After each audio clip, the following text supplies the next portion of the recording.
నమస్కారం నాగార్జున గారు. నమస్తే అండి. విజయసాయి రెడ్డి గారు ఆ స్టేట్‌మెంట్ విన్నారా మీరు? విన్నానండి. చంద్రబాబు హ్మ్. నాయుడు హ్మ్. గారు బ్రతికుంటే ఖచ్చితంగా జైల్‌లో వేస్తారు. దీనిపైన మీ అభిప్రాయం ఏంటి? అభిప్రాయం ఏముందండి, ఇప్పుడు దొంగలు గూడు పంచుకున్నట్టుగా రాష్ట్రంలో ఉన్న సంపదనంతా తల్ల కాస్త అందరూ పంచుకున్నారు ఉన్నంత వరకు. గత 5 సంవత్సరాల్లో జరిగినటువంటి పాలనలో 19, 24 మధ్యలో సహజ వనరులు ఏవైతే ఉన్నాయో వాటన్నిటిని ఎన్ని రకాలుగా దోచుకోవాలో అన్ని రకాలుగా దోచుకొని పంచుకున్నారు. ఇవాళ ప్రభుత్వం మారిన తర్వాత ఒక్కొక్కటిగా బయటకొస్తున్నటువంటి సందర్భంలో కాకినాడ పోర్ట్‌ని ఎలా అయితే సీ పోర్ట్‌ని హ్యాండ్ ఓవర్ చేసుకున్నారో చూస్తే బయటకొచ్చిన తర్వాత విన్నవాళ్ళందరూ నివ్వెరపోయారు. ఏంటసలు ఇంత జరిగిందా? అప్పుడు ఎవరో మాట్లాడుతున్నారు. దానికి సంవత్సరానికి రూ. 350,00,00,000 లాభం వచ్చేటువంటి లాభమే 350,00,00,000 వస్తదండి సంవత్సరానికి. 350,00,00,000 సంవత్సరానికి లాభం వచ్చేటువంటి సంస్థను ఎవరైనా సరే కేవలం 464,00,00,000కి అమ్ముతారండి. ఈ దొంగతనం అంతా బట్టబయలైన తర్వాత బయటికొచ్చి విజయసాయి రెడ్డి గారు ఎప్పటిలాగానే రంకెలేస్తున్నారు. ఇప్పుడు దీంట్లో గూడా విజయసాయి రెడ్డి గారు ఏ2గా ఉన్నారు. ఏ కేస్ తీసుకున్నా గాని ఏ2 అనేటువంటి వాడు వెనకుండి సూత్రధారిగా నడిపించేటువంటి వాడు ఇతనే. కానీ ఈ పర్టిక్యులర్ దాంట్లో ఏంటంటే మొత్తం ఇతని కుటుంబమే ఇరుక్కుంది. ఎవరైతే అరవిందో అతను ఉన్నాడో, వీళ్ళ అల్లుడు గారి బ్రదర్ ఎవరైతే ఉన్నారో, అతను స్వయంగా దాన్ని చేపట్టాడనేటువంటిది మనకు అర్థమవుతోంది.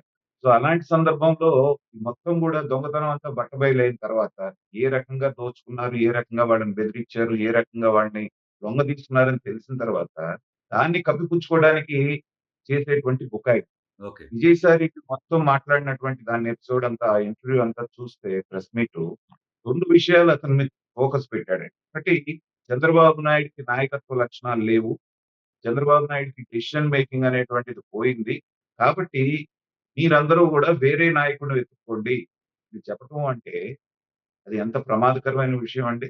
35 సంవత్సరాలు సుదీర్ఘ రాజకీయ అనుభవం ఉండి, నాలుగోసారి ముఖ్యమంత్రిగా చేస్తున్నటువంటి ఒక వ్యక్తిని ఇవాళ ఎన్‌డీఏ గవర్నమెంటే అతని మీద ఆధారపడి చంద్రబాబు నాయుడు గారి మీద ఆధారపడి నడుస్తున్నటువంటి సందర్భంలో, చంద్రబాబు నాయుడు గారికి నాయకత్వ లక్షణాలు పోయినాయి గాబట్టి ఇంకొకళ్ళని ఎన్నుకోండి అని జెప్పేసని ఇటు జనసేన వాళ్ళకి, బీజేపీ వాళ్ళకి చేస్తున్నారంటే ఏంటంటే, తన వ్యవహార శైలే గుంటనక్క అంటారు చూసారా? తెలివితేటలన్నీ పుణికి పుచ్చుకున్నటువంటి వ్యక్తి ఎవరన్నా ఉన్నారంటే విజయసాయి.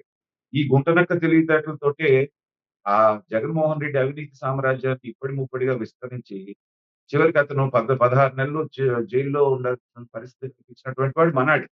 ఎందుకంటే షెల్ కంపెనీలు తప్పుడు సలహాలు ఇచ్చేసేసి, అఫ్‌కోర్స్ అవతలున్నాయన కూడా ఇంతకంటే గొప్పోడనుకోండి. అందుకని ఆయన ఏ1గా ఈయన ఏ2గా ఉన్నారు. పైగా విచిత్రమైన విషయం ఏంటంటే, ఈయన పరువు నష్టం దావా వేస్తారు. సిబిఐ, ఈడీ కేసులు 20 కేసులు కింద పెట్టుకొని, ఏ దేశం వెళ్ళాలన్నా సీబీఐ కోర్టు పర్మిషన్ లేకుండా కాలు బయట పెట్టలేనటువంటి వీళ్ళకి పరువు, దానికి మళ్ళీ ఒక పరువు నష్టం దావా. జనాన్ని బెదిరించి. ఇక్కడ పవన్ వీటన్నిటికంటే కళ్యాణ్ గారిని ప్రమాదకరమైన మాట రెండోది పవన్ అంటారు. కళ్యాణ్ గారిని పొగడటం. ఆ! దీంట్లో వెనక మనకి నీతి కథల్లో ఏం చెప్తారంటే మిత్రలాభం, మిత్రభేదం అంటారు.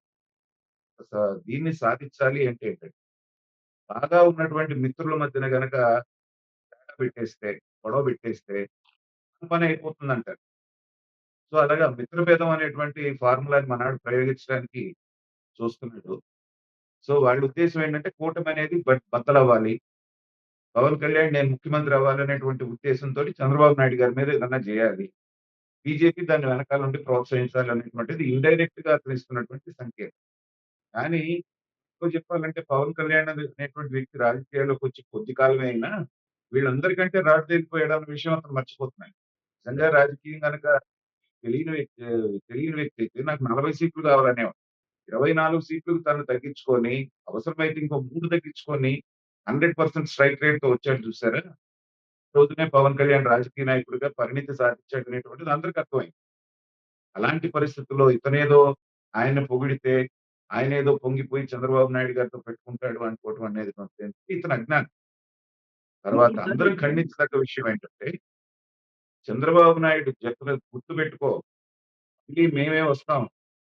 అప్పటికి నువ్వు బతికుంటే నిన్ను జైల్‌లో ఏస్తాం. అనేటువంటి మాట సాక్షాత్తు ఒక ముఖ్యమంత్రి, ఎవరు ఇవాళ ఉంటారో, ఎవరు రేపు పోతారనేటువంటిది ఎవరికీ తెలీదు.